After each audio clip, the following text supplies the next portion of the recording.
Okay, I'm back. I went to the store, got some Coke. Oh yeah. No, I'm just kidding. It's a serious moment. I'll give you a quick briefing on what I know that's going on. I'm gonna put this in, upload it while I'm making the phone call, so you can see, so it kind of balances out. Now they're gonna probably be aware of this, so they'll be ready. But me and my boss, ex-boss, Tony, Antonio Anselmo Samois, not the fucking mayor of Artesia, is someone else. Same name. Common mistake. I worked for him for about 9 years. We had an agreement. I was going to buy the company off of him, and that was going to be the business I started. That was the plan.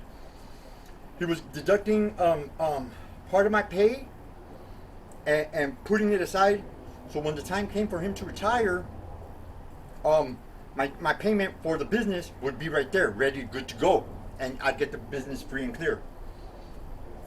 I guess he had an agenda because he met my baby's mama about 5 or 6 years before I even knew he existed. Okay, I had a game plan where I didn't file my taxes for many years, and I was accumulating them because just I don't know, I just had this idea in my head, and then file them all at once, take care of all my debt. I had no debt right now, zero debt. So that's what I was waiting for, to file them. I can't get them. Somebody got to them before me. So, but let me get back to him and this case. That's a whole other, that's the basis of it. So I worked with him. It was good. It was bad. He constantly lay me off, and then come back and pick me up. Throughout those periods that he laid me off, he actually collected unemployment under my name without my knowledge. Okay. I ended up liking this girl. I guess to him, in his mind, that girl was his property, and he didn't like it. I didn't know this. I didn't know he even knew the girl. So he started being a dick at work. Started cutting my pay, just being a total jerk. And then he fires me out of the blue, and when he fires me, he tells me, yes, I fucked your bitch, and I stole your money. No one's gonna believe you, ain't nothing you could do about it. Kicked me out of the truck. That was it. I tried to figure this out, go through the process, come to find out, I found out while my child support was paid up, somebody's been filing my taxes. I'm locked out of credit reports, this and that. And then he's refusing to follow our agreement with the salary and the business to be mine. So in other words, he pocketed what he was putting aside that for the business, and he was co-conspirating with my ex-girlfriend. Now, once he found out I was on the track and found out about the W-2s, because he didn't want to release my W-2s with him to me. He did not want to release them. So he found out I was going through that. And then next thing I know, he says, come to my house, they're in the mailbox, go get them. I go to the house, get them. To get them, they're not there. I had purchased 2 shovels for him, because that's another story. Walking back home with the 2 shovels, as I'm coming from under the bridge, Deputy Hart passes me once, boom. And then he passes me again, boom. And then the third time, because he passed me this way, turned around this way, and then came back. In an intimidating manner, revs the engine as he passes me, every time. He turns one way, right turn, I turn, I see him standing out and he's standing there outside of his patrol vehicle with his arms crossed, facing my direction.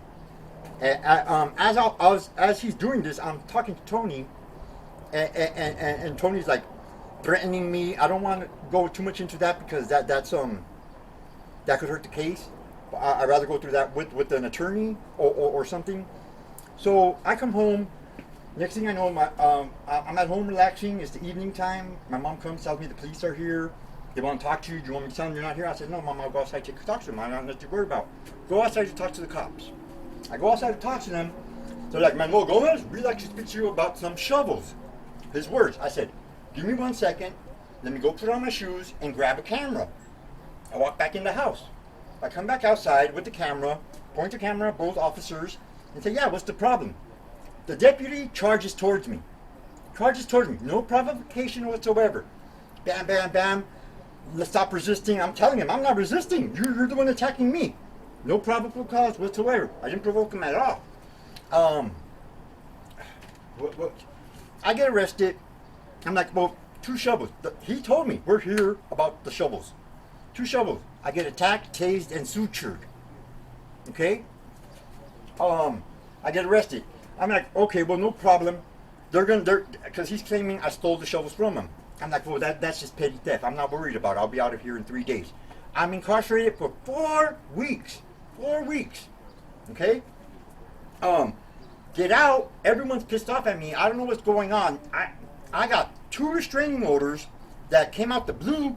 One was delivered to me while I was incarcerated. The other was brought to me by a deputy, and the deputy even told me. So they're aware. They're aware. They're aware because the deputy told me, "You look familiar. Have I seen you before?" Like, but in a manner where he's questioning it. It wasn't normal. I'm like, no, whatever. He hands me it. Neither one of these restraining orders have the case number of my case. I went to court 1, 2, 3, 4, 5 times in the time that I was incarcerated. I not once seen the judge until March 24th, my last time, the time I was released. No one, my attorney, Anya Hagwood, stated to me, don't worry about the restitution. The restitution has been waived. All you got to do is pay your court fines. Fine. $370. Fine. I could deal with that. Then I go check into probation. I'm on summary probation. I'm like, okay, well, this is good. I'm summary. I guess they knocked it down or whatever. Come home. I get a phone call like a month or 2 later from a probation officer stating, well, you haven't checked in. I'm like, well, you're wrong. I did check in, but I didn't make a big deal. Go check in. I go check in. Bam, bam, bam. She confirms the restitution, $370. Now, another couple months pass. It's time for me to go check in. I go check in. They pass me off to another probation officer, Carlos deputy. Same case number. So I'm thinking they're just moving me. I've never been through the process. So I'm going through the process, and I'm like, I don't know if this is normal or not. They're looking at me like I'm a career criminal. I've asked questions. I sent emails. No answer. This guy, Carlos, the probation officer, tells me $6,000 restitution. I said, oh, it's got to be a mistake. Where does $6,000 come from? So I'm at a loss. They don't want to release my files to me. They don't want to release my arrest record to me. My arrest record was clean. There's so much to the story, and it goes back. I'm just starting from when I got arrested. This story goes back further. So, I'm trying to figure this out. They for petty theft. Deputy Hart comes into the cell. Well, watch the YouTube channel. I got to call the district attorney, but that's a quick briefing. That's a summary. We'll see what happens. Hold on.